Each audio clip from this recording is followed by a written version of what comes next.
Mis amados, quisiera que pudiéramos dedicar este tiempo de manera especial a prestar bastante atención a lo que vamos a compartir, porque hemos estado compartiendo esta serie donde estamos conociendo a Dios a través de los atributos. ¿Qué atributos se acuerdan? ¿Cuál atributo se le ha quedado ahí en la mente? A ver, me gustaría escuchar. El Dios omnisciente, lo dimos recientemente, un Dios que lo sabe todo. Omnisciente, omnipresente, un Dios que puede estar en todas partes. Omnipotente, un Dios todopoderoso. Y ya está. ¿Y qué pasó con el Dios eterno? ¿Y qué pasó con el Dios que no cambia? Sí. Muy bien. Hay muchísimas verdaderamente atributos en nuestro Dios que necesitamos conocer. Recuerde, estamos haciendo esta serie porque cuando tú conoces más a alguien, te vas enamorando más de esa persona. Cuando conocemos más a Dios, entonces vamos aprendiendo a obedecerle, a temerle, porque es nuestro Dios que nos enseña todo acerca de sus atributos y de por qué nos ama. Entonces, es por eso que nosotros aprendemos a amarle. No es que lo hacemos con miedo, sino que a amarle por lo que Él ha hecho y por lo que Él es. De eso se trata. Usted ama a ciertas personas en su vida por lo que ellos o ellas son. Tal vez su mamá, su papá, su abuelita, personas en su familia a quienes usted ama, por lo que esas personas han sido o son en su vida. De la misma manera, cuando nosotros aprendemos a conocer a Dios, nosotros le amamos a Él por quién es Él en nuestras vidas. Pero el tópico de hoy tal vez pueda ser uno de los temas más difíciles de enseñar, porque hay un atributo muy importante que es el de único de nuestro Dios, que es justamente el de ser un Dios trino.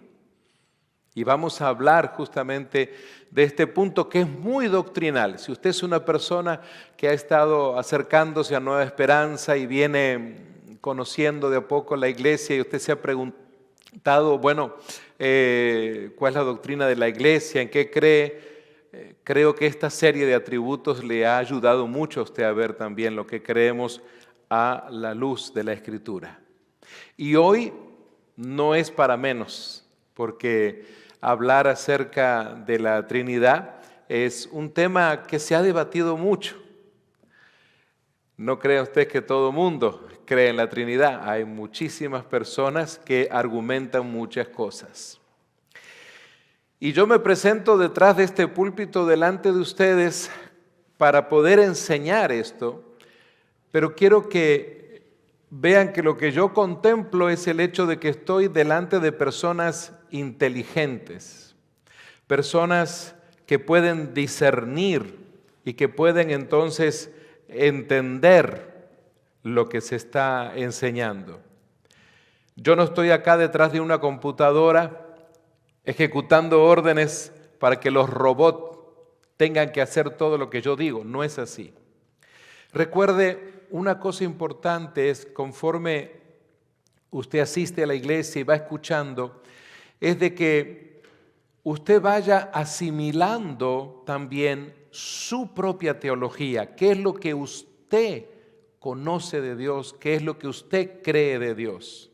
Por ejemplo, mi idea es que cuando a alguien le pregunte, supónganse en un momento, en una charla de trabajo, una charla familiar con un amigo, y surge el tema de la Trinidad y alguien le dice, ¿y tú qué piensas de la Trinidad? Yo opino lo mismo que mi pastor Roberto. No se trata de eso. no es que yo no quiero que usted opine como yo, pero yo lo que deseo es que usted tenga su propio argumento bíblico de por qué cree lo que cree. De eso se trata. Porque alguien podrá decirle, bueno, entonces cualquier cosa que diga tu pastor tú la haces. No, no es así, sino que es a la luz de la Escritura. Nosotros los pastores también estamos de paso, en realidad, un día partimos también con el Señor. Lo que tiene que quedar es justamente la palabra insertada allí en los corazones, en la mente de la gente. Y eso tiene que servir para que usted esté, con la ayuda del Espíritu Santo, construyendo su teología, es decir, de lo que usted conoce y lo que usted cree. Usted y yo podemos coincidir, claro que sí, pero no es que usted cree lo que cree porque yo lo creo, no, usted cree lo que cree porque usted conoce a Dios. Amén. Entonces vamos a pedirle al Espíritu Santo que en este momento nos ayude, que ninguna cosa nos distraiga, para que podamos asimilar su palabra. Quiero sugerirle que usted tome notas, siempre tomar notas nos ayuda mucho. Estoy contento de ver a varios de ustedes que hacía meses o semanas que no veía. Le damos una cordial bienvenida también y reciban saludos a la pastora Renata, que está en la ciudad de Miami visitando a la familia. Así que ahora vamos a pedir al Espíritu Santo que nos dirija en este momento. Padre amado, a esta hora, Señor, como iglesia nos presentamos delante del trono de tu gracia. Nos humillamos delante de ti para suplicarte que tu Santo Espíritu nos redarguya, tu Santo Espíritu nos ayude a discernir lo que vamos a leer de la Biblia, tu palabra, y lo que también se va a exponer. Te ruego, Señor, que seas tú usando estos labios, Señor, para comunicar tu palabra. Escóndeme detrás de tu cruz, Señor, y te suplico con temor y temblor poder hacerlo de la mejor manera para que tu pueblo amado pueda crecer, Señor, en la doctrina, pero especialmente puedan conocerte cada día más y mejor. Y es por eso que te damos a ti la gloria y la honra en el precioso nombre de Cristo Jesús. Amén.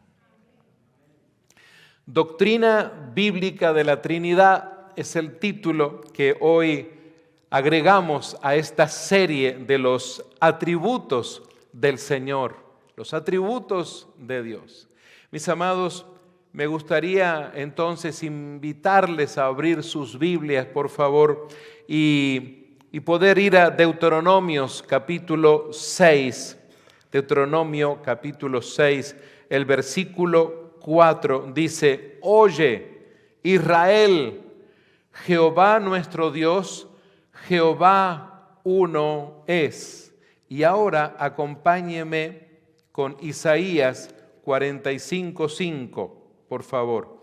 Isaías capítulo 45 y el versículo 5 dice: Yo soy Jehová y ninguno más hay, no hay Dios fuera de mí, yo te ceñiré aunque tú no me conociste. Amados míos, podemos entonces a la luz de estas lecturas darnos cuenta de que la Biblia enseña que hay un solo Dios verdadero. Tenemos que comenzar allí. Es cierto, mi menester es llegar a explicar la doctrina de la Trinidad, pero tenemos que comenzar a entender esto. You can read in English on the screens. Van a tener un poquito del tópico en la pantalla, si eso le ayuda un poquito a usted a tomar nota. Maybe you receive some help. Fíjense ustedes, amados, que esto es bien importante. Es un solo Dios verdadero. Nuestro mismo Señor lo declara cuando Moisés entonces recibe el encargo del Espíritu Santo en todo ese proceso de vida que tiene Moisés para escribir lo que usted y yo conocemos hoy como el Pentateuco, que son los primeros 5 libros que usted encuentra en el Antiguo Testamento. A eso le llamamos Pentateuco, porque son 5.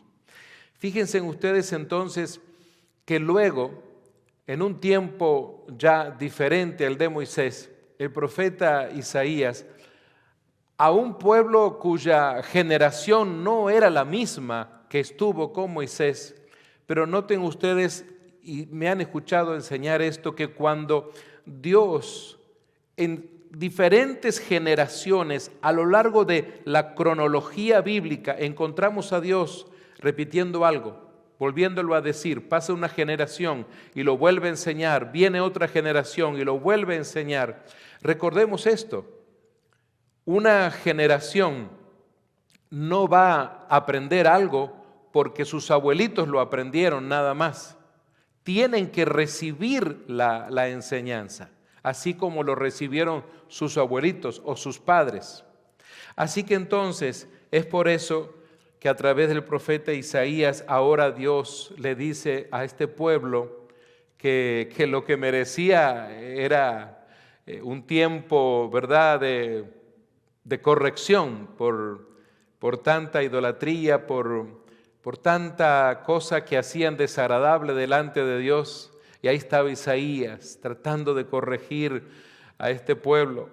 Entonces, así como en su momento le dijo a Moisés, ve y diles, yo soy. Ahora le dice otra vez a través de Isaías, yo soy Jehová y ninguno hay, ninguno más hay. Esto es una parte muy importante para nosotros como cristianos que hemos entregado nuestra vida a Dios, de que hay un solo Dios.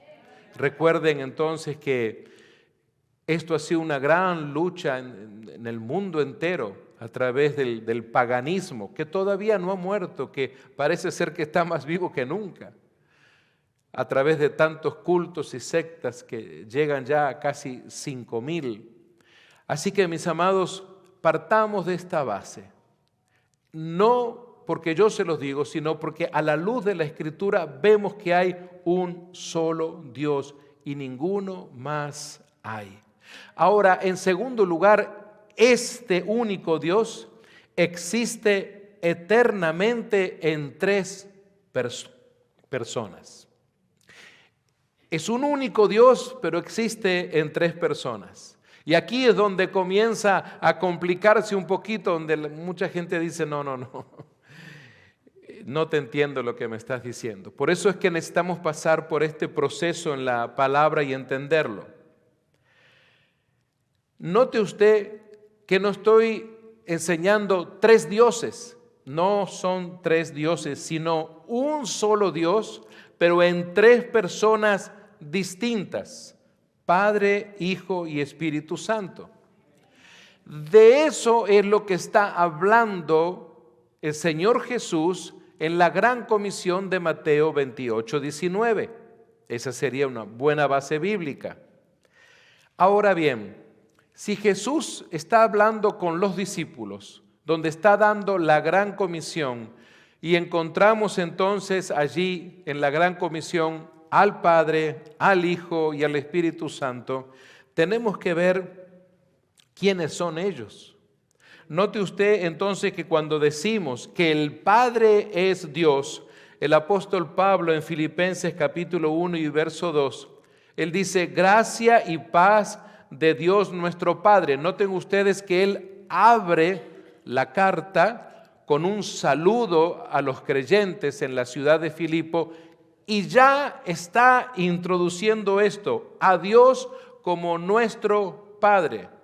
Es cierto que para aquel grupo de judíos convertidos a Cristo no era tan difícil, porque ya era algo que también se enseñaba en las sinagogas. Pero ahora Pablo está haciendo énfasis para que ellos entonces recordaran siempre que este es el mismo Dios, que Él no está presentando a otro Dios, sigue siendo nuestro Dios, nuestro Padre celestial.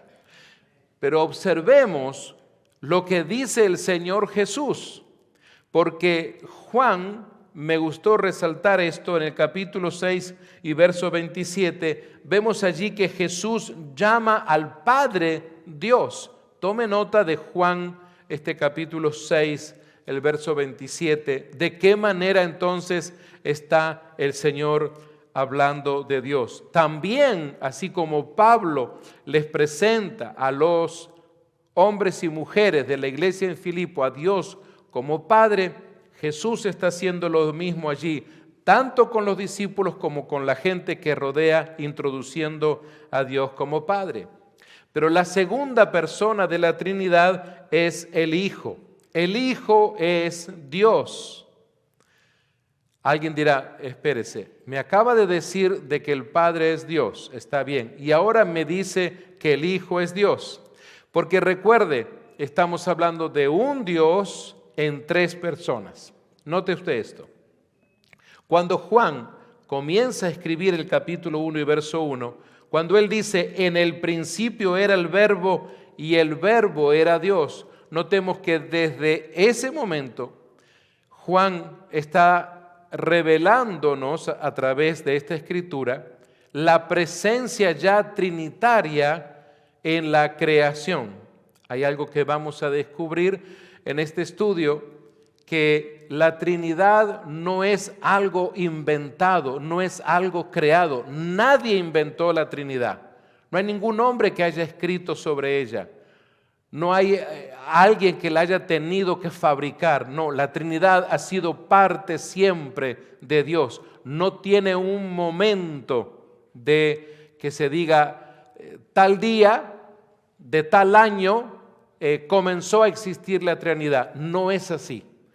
Otras cosas de la historia del cristianismo, tal vez sí, pero no en cuanto a la doctrina de la Trinidad.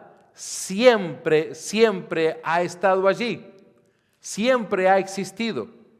Es también parte del alfa y la omega, no tiene principio ni fin. Noten ustedes, amados míos, que cuando decimos que el Hijo es Dios, justamente el mismo Juan, unos capítulos más adelante, en el capítulo 20, verso 28, encontramos a uno de sus discípulos, cuando ya el Señor Jesús había sido crucificado, ya el Señor había resucitado, ya el Señor por lo menos se había presentado resucitado por primera vez a los discípulos, y faltaba un discípulo. En la segunda oportunidad Él está, y me estoy refiriendo a Tomás. Y el mismo Tomás dice, hablándole al Señor, Señor mío y Dios mío. Noten ustedes ese fundamento teológico para Tomás. Él dice, Dios mío. Es como la primera vez que encontramos a Tomás y a algún discípulo diciendo, Dios mío. Pero no solamente encontramos esta presencia de el Padre es Dios, el Hijo es Dios, sino que el Espíritu Santo también es Dios. Noten ustedes que Lucas escribe en el libro de Hechos. De hecho, hoy los niños están recibiendo la enseñanza en el capítulo, hoy les toca capítulo 20 de Hechos, donde está el relato allí del apóstol Pablo, que lo hace Lucas muy bien. Y en el capítulo 5 de Hechos, en versos 3 y 4, nos damos cuenta que hay allí un acontecimiento que a veces es mal interpretado, porque es en los días en que la iglesia está en su auge, está creciendo, la gente tiene hambre de Dios, está buscando al Señor, pero surgió por allí una pareja, un pequeño matrimonio joven, que lamentablemente toman la decisión, pretendieron engañar a Dios o mentir a Dios. Porque a veces hay personas que pueden malinterpretar o malpredicar esto acerca de que darle poco a Dios está mal. No. El asunto fue de que en aquellos días la gente vendía sus cosas, traían el dinero a la iglesia, que no era un templo, sino que era la reunión de la gente, y se utilizaba para que todos tuvieran alimentos y vestido y todo lo necesario, porque era el comienzo de una vida en comunidad. El asunto es que esta pareja también decidieron hacer lo mismo, tal vez para impresionar a los demás, y fueron y vendieron una propiedad. Pero cuando traen el dinero de la venta de la propiedad, no lo dieron todo. Pero sin embargo, aparentaban como que sí lo hubieran dado todo. Las personas que estaban allí seguramente nadie se dio cuenta. ¿Quién se va a dar cuenta? Usted va, vende algo allá, viene aquí y dice lo vendí por tanto. Todo el mundo le cree. ¿Quién va a poner en tela de juicio eso?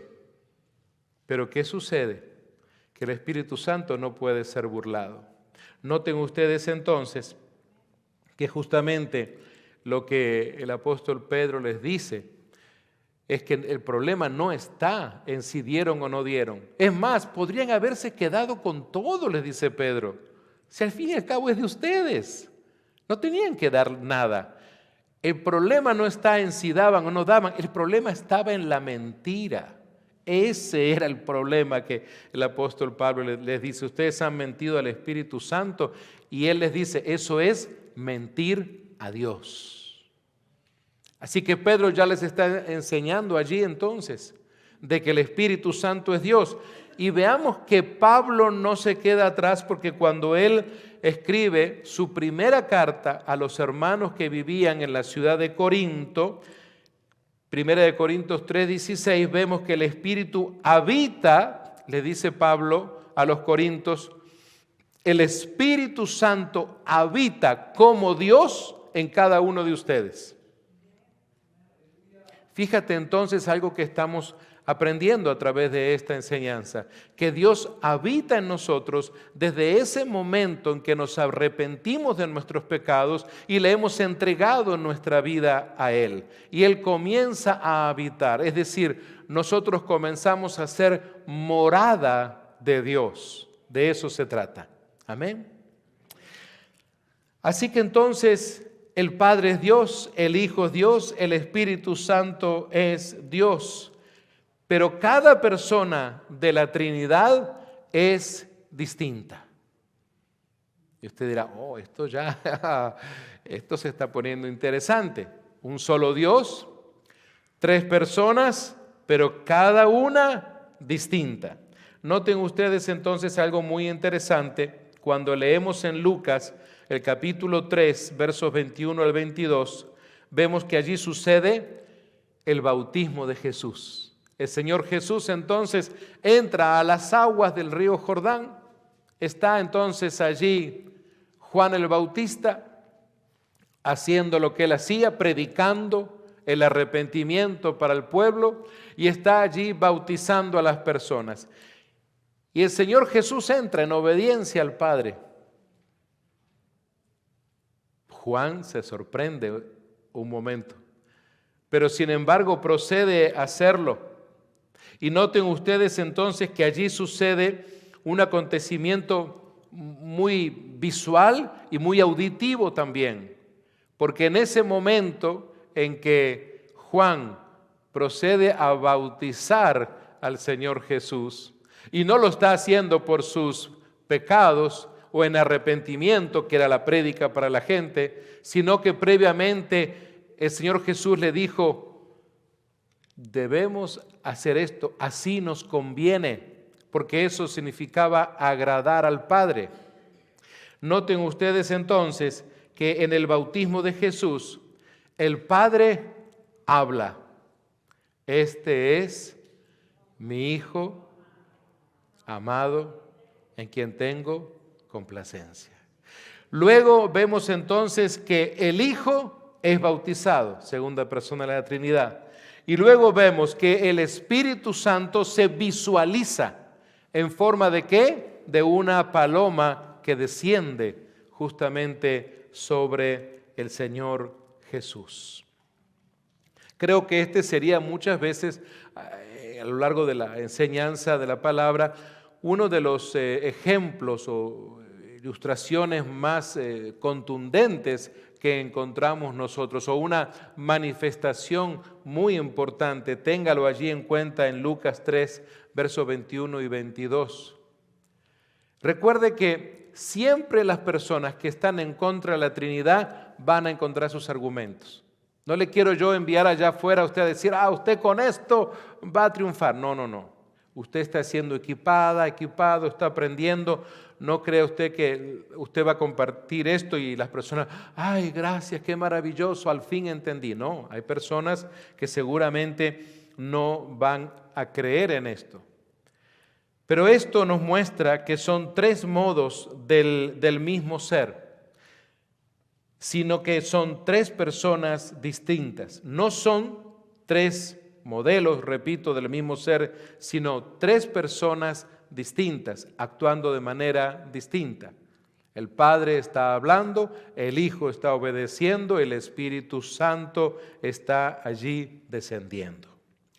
Pero el Padre no es el Hijo, ni el Espíritu, pero son una esencia.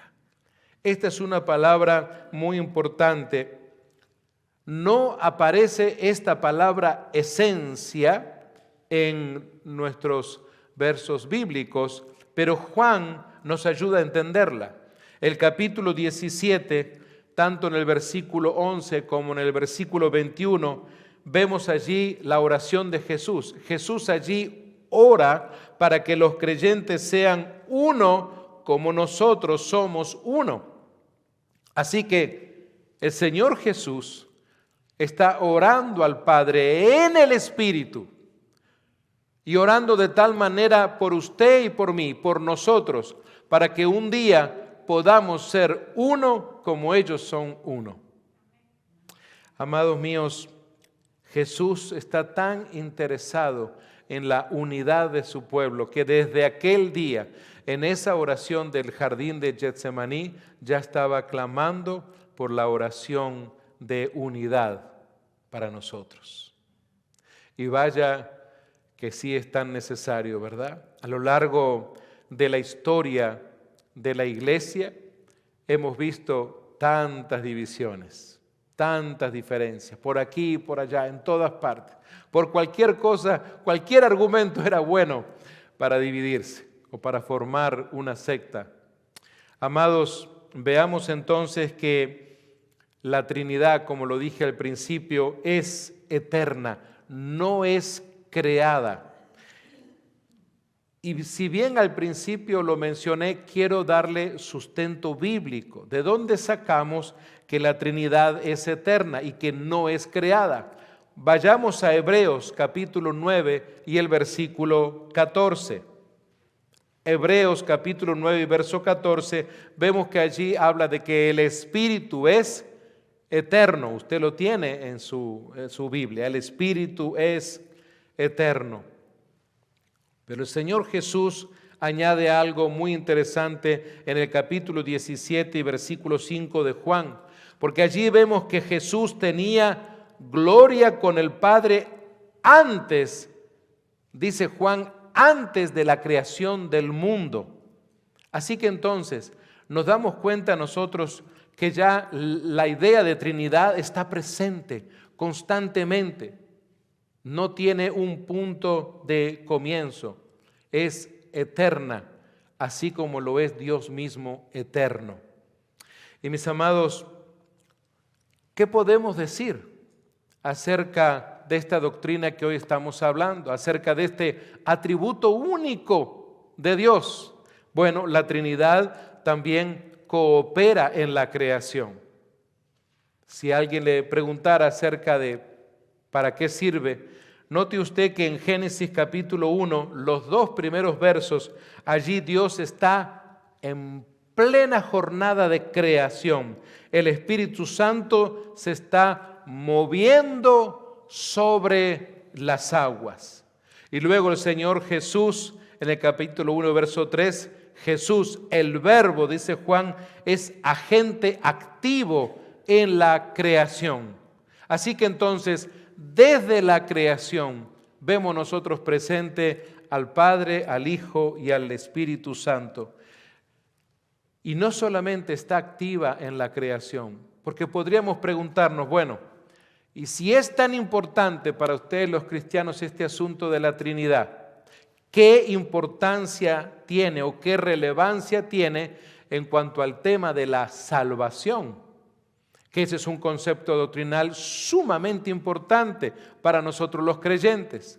Noten ustedes, amados míos, que la Trinidad, decimos, está activa en la salvación. Por ejemplo, el apóstol Pablo lo explica muy bien en el capítulo 1, desde el verso 3 al verso 14, porque Pablo dice, el Padre es el que escoge, el Hijo es el que redime y el Espíritu es el que sella. Cuando usted lee esos 11 versículos, usted encuentra allí a la Trinidad revelada, al Padre, al Hijo y al Espíritu Santo, cada uno haciendo lo suyo. El Padre haciendo la selección, escogiendo. El Hijo es el que allí se lo identifica como aquel que redime, aquel que fue a la cruz del Calvario y le redimió a usted y a mí. Es aquel que pagó con su sangre por nuestra salvación. Y en tercer lugar, Pablo dice que el Espíritu Santo es el que pone ese sello en cada uno de nosotros. No es un sello visual puesto en nuestra carne o en nuestra piel, sino que estamos hablando de un sello en el Espíritu, el sello del Espíritu Santo. ¿Por qué cree usted que personas a veces cuando le encuentran en algún lugar, en alguna reunión, se acercan y le dicen, disculpa, tú eres cristiano, ¿verdad? O tú eres cristiana, ¿cierto? Tú eres creyente. Me imagino que alguna vez le ha pasado eso. Pero usted no andaba con una camiseta que decía, soy cristiana. Usted no andaba con una cruz así acá al lado. Usted estaba en su actividad, en su trabajo, estaba visitando a esas familiares, etc. Y alguien se acercó y le dijo, yo creo que tú eres creyente. Obviamente que usted le dijo que sí, pero si usted se preguntara, bueno, pero ¿y si nadie te lo dijo, si tú no me conoces a mí, jamás nos hemos visto? ¿De dónde saca esa persona eso? Porque hay un sello del Espíritu Santo. No es un sello que te mantiene estático o estática, sino que es algo que sucede en tu estilo de vida, en tu manera tal vez de hablar, en tu manera de expresarte, tal vez de ayudar a otros, etc. Hay algo en tu estilo de vida que ha cambiado porque el Espíritu Santo, la tercera persona de la Trinidad, te ha sellado. Y por eso es que te ven una mujer y un hombre diferente. De eso se trata. Por favor, sáquele en el jugo otra vez a esta porción allí de Efesios capítulo 1, versos 13 al 14. Pero sabes, una cosa muy interesante es que la oración que hacemos los creyentes, la oración que hacemos los cristianos, es una oración también trinitaria. Noten ustedes que el apóstol Pablo en el capítulo 2 y verso 18, él dice, porque por medio de él, refiriéndose a Jesús, los unos y los otros tenemos entrada por un mismo espíritu al Padre. Así que en este mismo versículo encontramos la revelación del Padre, del Hijo y del Espíritu Santo. Pablo dice el medio es Jesús. Y Él es el que hace que los unos y los otros puedan tener entrada entonces. Pero ¿y quién es el que ayuda en eso? Dice, un mismo espíritu. ¿Y hacia dónde nos lleva? A un mismo Padre, a Dios mismo. Por eso es tan importante conocer la doctrina de la Trinidad. Amados míos, oramos al Padre por medio del Hijo en el Espíritu. Por eso es tan importante orar en el Espíritu. Clamar y decir, Espíritu Santo, suplico que, como lo dice tu Escritura, seas tú el que me ayude en este momento a hablar con mi Padre. Porque la Escritura dice que el Espíritu Santo toma tu oración y la lleva delante del Padre. Me imagino que alguna vez te habrás preocupado. Hay personas que a veces dicen, pastor, yo no sé orar, pastor, yo no sé si estoy usando las palabras correctas, no sé si estoy usando las palabras más especiales, angelicales, religiosas. No te preocupes por eso. Tú habla con tu Padre Celestial. La manera, obviamente, respetuosa, pero que tú puedas hacerlo. El Espíritu Santo se encarga de llevar tu clamor, tu petición y tus acciones de gracias delante de Dios. El Espíritu Santo verdaderamente sabe cómo hacerlo. La tercera persona de la Trinidad. Amados míos, la Trinidad también revela. Y saben, en este caso revela la comunión que es divina, pero que es perfecta a su vez. Noten ustedes entonces que en Juan capítulo 5, tome nota de esto, en los versos 19 y 20 encuentro que Jesús allí está hablando de una unidad perfecta con el Padre. Vemos entonces de que la Trinidad refleja una comunión eterna de dos cosas, de amor y de propósito. De esto se trata. Mis amados, vemos a la Trinidad allí revelada en esa comunión con el Padre. Y también pensemos en el bautismo de nosotros los cristianos, cuando lo hacemos en el nombre del Padre, del Hijo y del Espíritu Santo. Hoy mencioné Mateo 28, 19, bautizándose justamente en el nombre del Padre, del Hijo, del Espíritu Santo, de cada una de esas tres personas que pertenecen a un solo Dios. Un solo nombre, singular, pero tres personas. ¿Se dan cuenta ustedes que no dice padres, hijos o espíritus, sino que dice en el nombre del Padre, del Hijo y del Espíritu Santo? Tenemos que tener en cuenta muchas veces la gramática de nuestro lenguaje en este caso. Amados míos, finalmente quiero decirles que la Trinidad, cuando estamos hablando de esta revelación, es que se revela progresivamente en la Biblia. Porque seguramente vamos a encontrar personas que le van a decir, bueno, a ver, tú que dices que eres cristiano y que crees en la Trinidad, abre tu Biblia, y son así muy demandantes, abre tu Biblia y muéstrame dónde está la palabra Trinidad. Mire, ni haga eso porque usted no va a encontrar. La palabra Trinidad no está en la Biblia. Pero el hecho de que la palabra como tal no esté escrita allí no quiere decir que la Trinidad no existe. Por eso es que lo que pretendo enseñar hoy es que la Trinidad se va revelando de manera progresiva en toda la Biblia. Ustedes, si prestaron un poquito de atención, se habrán dado cuenta que comenzamos desde el Antiguo Testamento y fuimos avanzando, progresando poco a poco, y ahora estamos en estos pasajes del Nuevo Testamento. Pero noten ustedes algo muy interesante. En el Antiguo Testamento vemos nosotros que allí se insinúa claramente la pluralidad en el nombre Elohim. Esto es muy importante y seguramente en otra enseñanza vamos a hablar más exhaustivamente de los nombres de Dios, pero notemos que ese Elohim es el nombre plural de Dios. ¿Y por qué Dios tiene un nombre plural como Elohim?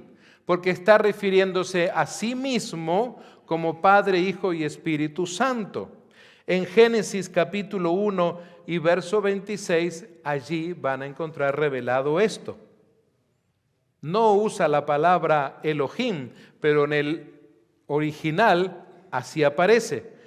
Noten ustedes entonces que en el Nuevo Testamento se va revelando más claramente y llegamos al momento del bautismo del Señor Jesús, donde allí se revela bien claramente el Padre hablando, el Hijo obedeciendo y el Espíritu Santo descendiendo, actuando.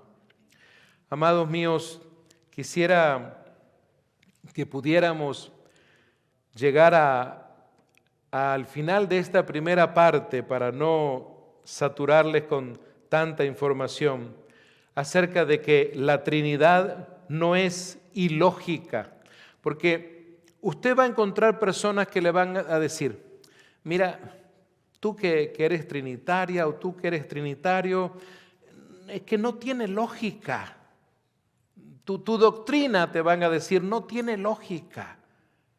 Amados míos, el problema es que queremos entender con una lógica humana, terrenal, los asuntos divinos de Dios. Esto es un problema serio en realidad. Amados, tenemos que ver que la Trinidad no es ilógica, sino que tal vez puede ser un tanto misteriosa para nosotros a veces. Puede ser que nos cueste al principio entender varias cosas, porque quisiéramos que estuviera, no sé, un capítulo de la Biblia destinado allí que Dios hablara de la Trinidad, pero no existe tal cosa. Por eso es que enseñamos que es progresivo esta enseñanza. La vamos a encontrar tanto desde el Antiguo hasta el Nuevo Testamento. Pero una cosa sí les digo, no contradice en lo absoluto la razón, sino que la sobrepasa. Ese es el problema que tenemos.